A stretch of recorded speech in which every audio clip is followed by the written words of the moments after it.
Good morning student. आज हम आपको पार्ट 4 सूरज का अपहरण पढ़ाएंगे। देखिए सूरज के अपहरण में क्या है, इसका स्टोरी को हम इसमें आपको बताएंगे कि क्या कोई सूरज का अपहरण कर सकता है, अगर कोई सूरज का अपहरण कर ले तो क्या होगा, है ना। वैसे कहानी में यही है। तो देखिए राजा अपने शयन कक्ष में लेटा हुआ है, उसे नींद नहीं आ रही है। वह बिस्तर पर बार बार करवट बदलता है। 6 बार घंटा बजने की आवाज़ सुनाई देती है।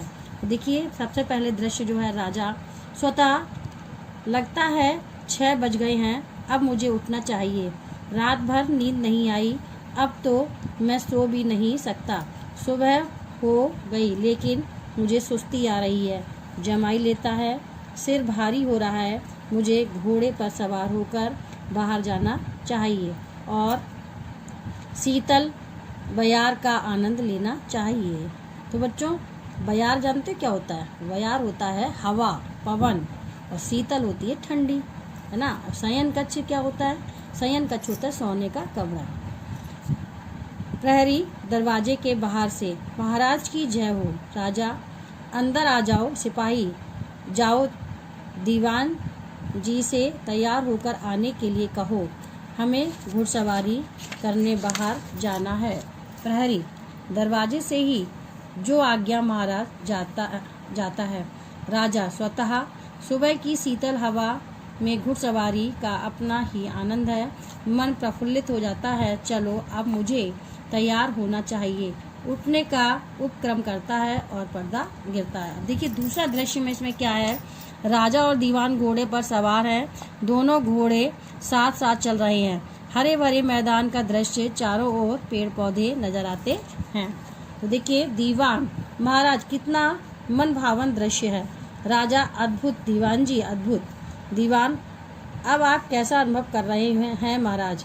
राजा पहले से अच्छा लग रहा है दीवान जी। सिर दर्द से भी राहत है, लेकिन मुझे प्यास लगी है। दीवान ठीक है महाराज, हम नदी के पास चलते हैं, वह नज़दीक ही है। राजा ठीक है। कुछ दूर चलकर घोड़े रोककर उतरते हैं और नदी के पास जाते हैं। दीवान नदी से लोटा भर कर पानी लाता है। लोटा जानते क्या होता है बच्चों? लोटा जैसे आपके पास जग होता है ना, जग या ग्लास, इसी तरह से एक लोटा होता है, जैसे कलश की तरह एक छोटा सा लोटा होता है। राजा पानी पीते हुए, वाह कितना निर्मल और स्वच्छ जल है। दीवान जी शीतल और मृदु शीतल और मीठा, मृदु मीठ का मीठा है। सचमुच यह तो प्राकृतिक का अनमोल उपहार है। मन आनंदित हो गया। वैसे यह नदी बहकर कहाँ जाती है दीवान जी?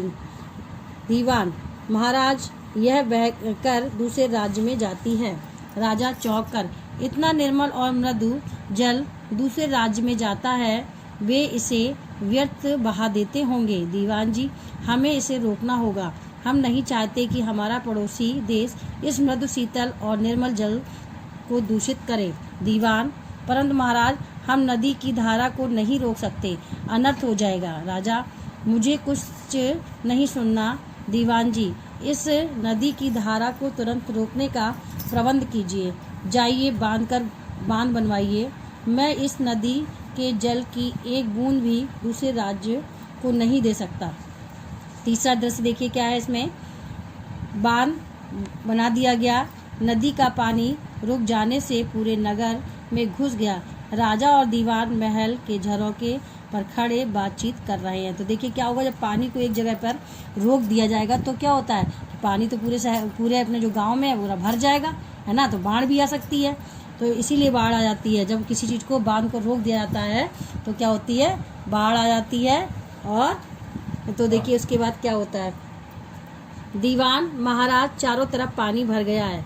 लोगों के घर में पानी घुसने लगा है। सड़क पर निकलना दुर्भर हो गया है। अभी यह हाल है तो बरसात में भी बुरा हाल हो जाएगा। राजा हो जाने दो, लेकिन मैं नदी का एक बूंद पानी भी दूसरे राज्य में नहीं जाने दूंगा। मुझे नदी का पानी पूरा चाहिए। दीवान परंतु महाराज पूरा नगर डूब जाएगा। राजा डूब जाने दो। दीवान फसल चौपट हो जाएगी। महाराज राजा हो जाने दो। दीवान प्रजा मर जाएगी। राजा मर जाने दो, मगर मैं पानी नहीं जाने दूंगा। दीवान स्वतः कितना मूर्ख और हठी राजा है, लगता है मुझे ही कुछ करना पड़ेगा। राजा क्या सोच रहे हो दीवान जी? दीवान महाराज, जब पड़ोसी राजा को पता चलेगा कि हमने उनका पानी रोक दिया है तो वह हम पर आक्रमण कर सकता है, बांध तोड़ सकता है, हमें भारी नुकसान भी उठाना पड़ सकता है। राजा हाँ हाँ हाँ दीवान जी, तुम हमले से डर गए, आने दो, मैं भी तो देखूं वे कैसे बांध को तोड़ते हैं, हम उनकी ईंट से ईंट बजा देंगे। दीवान चिंतित होकर आसमान में सूरज की ओर देखते हुए कहा, आहा मिल गया मिल गया। राजा क्या मिल गया दीवान जी, जरा हम भी तो सुने। दीवान बता दूं महाराज, मुझे कुछ आवश्यक कार्य याद आ गया है। अच्छा महाराज नमस्कार। प्रस्थान। चौथा दृश्य देखिए, घंटा घर में दीवान का प्रवेश। घंटा वादक आश्चर्य से, दीवान जी आप कहाँ? आप यहाँ मुझे बुलवा लिया होता। दीवान हाँ, तुमसे एक आवश्यक गोपनीय काम है, इसलिए मुझे स्वयं आना पड़ा। घंटा वादक आज्ञा दें दीवान जी। दीवान आज आधी रात के बाद तुम घंटा प्रत्येक घंटे पर नहीं बल्कि हर आधे घंटे पर बजाओगे, ठीक वैसे ही जैसे कि तुम प्रतिदिन बजाते हो। घंटा वादक बस इतना छोटा सा काम, जो आज्ञा दीवान जी। दीवान इस बारे में जब तक मैं ना कहूँ किसी से चर्चा मत करना। घंटा वादक आप निश्चिंत रहें दीवान जी। नेक्स्ट है दीवान जी का प्रस्थान। तो देखिए दीवान जी का प्रस्थान जो है, पांचवा दृश्य, राजमहल के बाहर का दृश्य। रात के 3 बजे 6 बार घंटा बजने की आवाज़ सुनाई दी। एक सिपाही ऊँग रहे सिपाही को जगाता है। पहला प्रहरी, अरे उठो 6 बज गए। दूसरा प्रहरी ऊँगते हुए जमाई लेता है, ओहो पहला प्रहरी 6 बज गए, उठो, मुझे 6 बार घंटा बजने की आवाज़ सुनाई दी। दूसरा प्रहरी, क्या 6 बज गए, लेकिन अभी इतना अंधेरा क्यों है? पहला प्रहरी, तुम सही कह रहे हो, यह तो मैंने देखा ही नहीं। दूसरा प्रहरी, अब तक सूरज को निकल आना चाहिए था। पहला प्रहरी, पता नहीं आज सूरज को क्या हो गया है। दूसरा प्रहरी, क्या हो गया, क्या हुआ होगा? पहला प्रहरी, मुझे क्या पता, मैंने तो 6 बार घंटे की आवाज़ सुनी।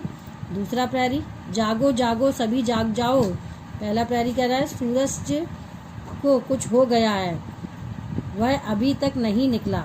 पूरे राज दरबार में हलचल मच गई। छठा देखिए, इसका जो आपने पांचवा दृश्य देखा, अब छठा दृश्य में क्या देखिए होगा, राजमहल का में क्या है, राजमहल का दृश्य। राजा सोते हुए। प्रहरी, राजमहल की जय हो, महाराज उठिए, घोर अनर्थ हो गया है। राजा, क्या हुआ सिपाही? प्रहरी, महाराज 6 बज गए हैं मगर सूरज अभी तक नहीं निकला है। राजा, सूरज नहीं निकला, 6 बज गए, क्या बकते हो? प्रहरी, हाँ महाराज, आप स्वयं देख लीजिए। राजा उठते हुए, दीवान जी को बुला लाओ।